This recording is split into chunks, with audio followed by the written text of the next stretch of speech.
GMS FM et sur toute l'étendue du territoire national. C'est l'heure du journal, les titres.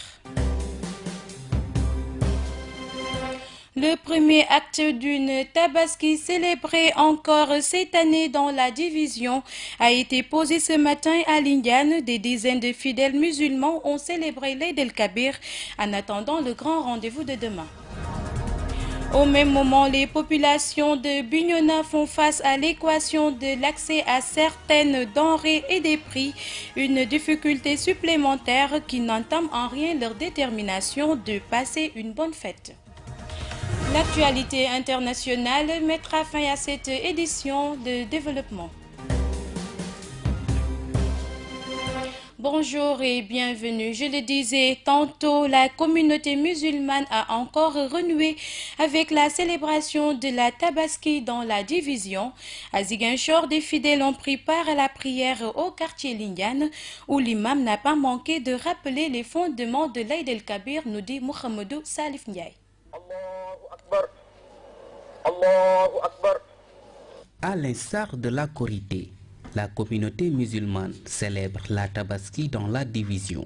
À Ziguinchor, au quartier Lindiane, une partie des fidèles a prié en même temps que l'Arabie Saoudite.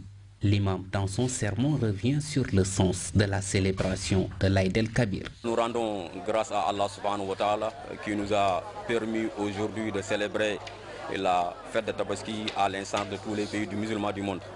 Et dans le cadre de ce sermon, nous avons rappelé le symbole de cette fête à travers l'histoire d'Ibrahim alayhi salam, de son fils Ismaïl et de son épouse Hajara. Ibrahim alayhi salam a été caractérisé par un homme qui, de tout son vécu, il l'a passé à adorer Allah subhanahu wa ta'ala, à lui réserver le culte exclusif, mais aussi à lui faire confiance en toute situation. Interpellé sur la cause de la célébration de la Tabaski dans la division au Sénégal, l'imam apporte des éclairages. Cette division est vieille de plus de 30 ans. Il n'est pas facile de l'enlever d'un seul fait. Peut-être qu'avec le temps, les gens comprendront. Si c'était tout juste une question de texte, il n'y aurait pas de problème. Mais le problème, c'est que quelquefois, il y a des positions qui sont cristallisées et il n'est pas facile de les enlever. Mais avec le temps, Inch'Allah, nous prions Allah pour qu'il puisse nous mettre dans une situation où nous pouvons faire tout ce que nous devons faire ensemble. Toutefois, le reste de la communauté musulmane va célébrer la fête du mouton demain samedi, comme retenu par la Commission nationale de concertation sur le croissant lunaire. Nous nous rendons à Bignona où le marché est quasiment à court de pommes de terre. Le prix de certains denrées flambe, mais cela ne décourage pas tout de même les populations qui tiennent absolument à passer une bonne fête. Un reportage signé Lamine Badiane. En cette veille de Tabaski, le marché de Bignona ne désemplit pas. Il fait face, comme ailleurs, à la forte demande relativement aux exigences de la fête. Cependant, si du côté de l'habillement, le problème ne se pose pas trop, il y a de fortes craintes pour certaines denrées. La demande est nettement supérieure à l'offre pour l'oignon et surtout pour la pomme de terre. Conséquence, les prix grimpent. Ce commerçant du nom d'Ibrahim Diallo nous en dit plus. L'approvisionnement est bon. Seulement, on a remarqué une grande hausse sur le prix de la pomme de terre. Hier matin, nous vendions la pomme de terre à 600 francs. Mais vu la hausse des prix chez les grossistes, les prix sont montés jusqu'à 700 francs aujourd'hui. Certains même sont en train de vendre à 800 francs. À quelques mètres de là, cette dame, tout à fait prête, n'attend que les clients pour écouler sa marchandise. Elle confirme tout de même la hausse du prix de la pomme de terre. Hassanatou Diallo. Tout est moins cher ici. Le kilo c'est à 500 francs. Seulement les pommes de terre qui est un peu cher. 700 francs.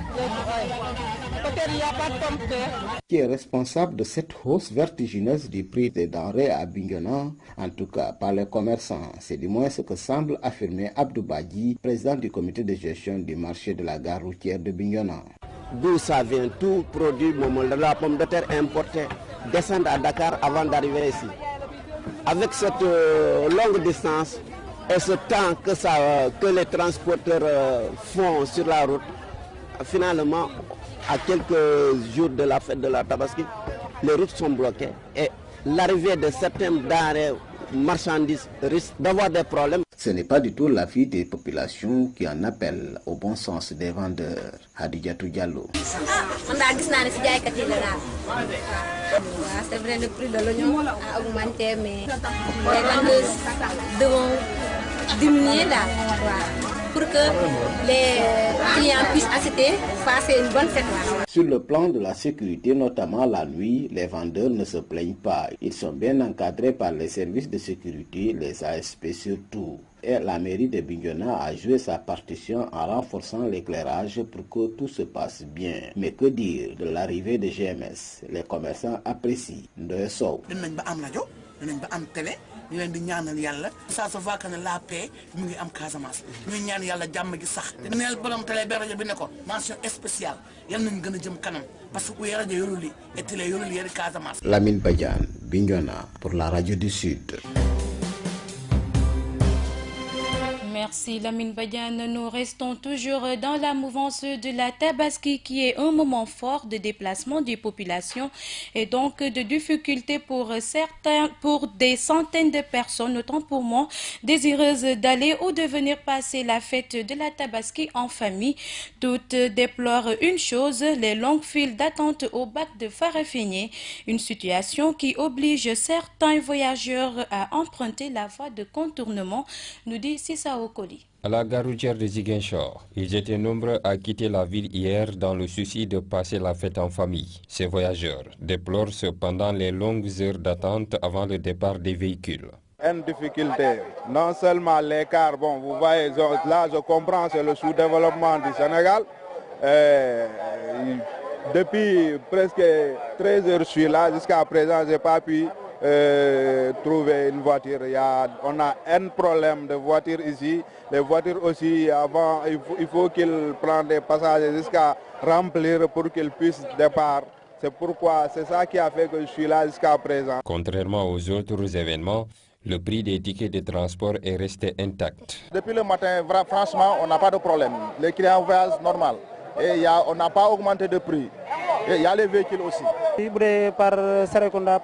Si c'est pour faire le tour pour passer à Serekunda, le prix du transport est fixé à 12 000. En passant par Farafenni, c'est 9 500. Ça montre nettement que le prix n'a pas connu une hausse. Certains chauffeurs roulant entre Ziguinchor et Dakar y vont aussi avec leurs complaintes. Des difficultés, il y en a pour se rendre à Dakar, où on passe par Tamba Serekunda ou par le bac. Sur tous ces trajets, on y rencontre beaucoup de difficultés. C'est vrai que c'est une situation que déplorent les clients. Nous aussi, ça ne nous arrange pas. Le mouvement des personnes et des biens est beaucoup plus intense en veille de fête qu'auparavant. Dans le souci de passer celle-ci auprès des parents, les voyageurs rencontrent parfois des difficultés qui ne les découragent cependant pas si c'était à refaire. Pour eux, c'est le prix à payer pour être à côté des siens le jour J. Place à l'actualité internationale présentée en bref et en images. Au Togo, la justice togolaise a condamné 15 personnes à des peines variant de 5 à 9 mois de prison ferme.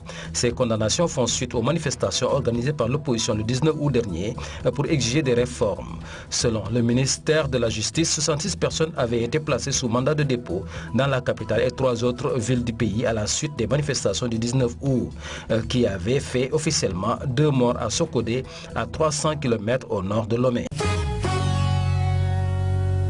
Au Moyen-Orient, absent du Hajj en 2016 en raison d'une brouille entre Riyad et Téhéran, plus de 86 000 Iraniens participent cette année au pèlerinage à la Mecque. Cette année, ce sont de nombreux Qataris qui n'ont pas pu se rendre dans la ville sainte. La gigantesque bousculade qui avait coûté la vie en septembre 2015 à près de 2300 pèlerins, dont 464 Iraniens, avait été suivie d'une série d'échanges musclés entre Téhéran et Riyad. L'Iran avait dénoncé la mauvaise gestion du Hajj et l'Arabie Saoudite la volonté de Téhéran de politiser ce grand événement religieux. Ce jeudi, les corps de 26 Rohingyas ont été retrouvés sur les côtes du Bangladesh. Les 3 bateaux qui les transportaient ont chaviré alors qu'ils tentaient de fuir les persécutions dont ils font l'objet au Myanmar. Les dépouilles de 11 femmes et 15 enfants ont été découvertes par des villageois de l'île de Chaporidouip, près de l'estuaire de la rivière Naf qui sépare les 2 pays. Mais d'autres personnes pourraient être portées disparues. Voilà, c'est tout pour cette édition présentée par Eva Sagna. Merci à toute l'équipe technique et rédactionnelle de GMS FM et de GMS.sn. Amis auditeurs de la 89.3, nous vous retrouvons demain, même heure, même fréquence. Et d'ici là, portez-vous bien, mais restez avec nous car tout se passe ici.